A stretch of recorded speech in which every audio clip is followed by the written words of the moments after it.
நீங்கள் வாழ்க்கையின் இறுதி வரை ஆரோக்கியமாக இருக்க விரும்பினால் இந்த 4 வகையான தேசி சூப்பர் ஃபுட்களை இன்று தக்கை உங்கள் உணவில் சேர்க்கவும். நம்பர் 1, வெள்ளை எள் மற்றும் வெல்லம். உங்கள் எலும்புகள் மற்றும் நரம்புகளை வலுப்படுத்த வேண்டுமெனில் லேசாக வறுத்த வெள்ளை எள்ளை வெல்லத்துடன் சேர்த்து சாப்பிட தொடங்குங்கள்.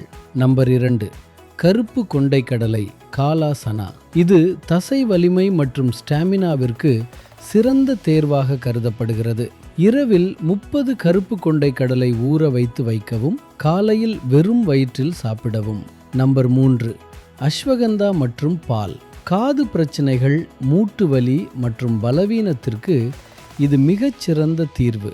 இரவு தூங்குவதற்கு முன் சூடான பாலுடன் 1 ஸ்பூன் அஸ்வகந்தா தூள் எடுத்துக்கொள்ளுங்கள். இது வலிமை மற்றும் மீட்பை மேம்படுத்தும். நம்பர் 4, பேரீச்சம்பழம் சுகாரா. இரத்தத்தை அதிகரிக்கவும் பலவீனத்தை குறைக்கவும் பேரீச்சம்பழம் மிகவும் உதவுகிறது. தினமும் 1 முதல் 2 வரை பேரீச்சம்பழம் சாப்பிடுங்கள். இதில் இரும்பு மற்றும் இயற்கை சர்க்கரை அதிகமாக உள்ளது. இந்த சூப்பர் ஃபுட்களின் சரியான அளவு மற்றும் சிறந்த நேரம் பற்றி தெரிந்து கொள்ள விரும்பினால் கருத்தில் சூப்பர் ஃபுட் என்று எழுதுங்கள். நான் உங்களுக்கு முழு விவரங்களுடன் ஒரு இலவச கையேடு அனுப்புவேன்.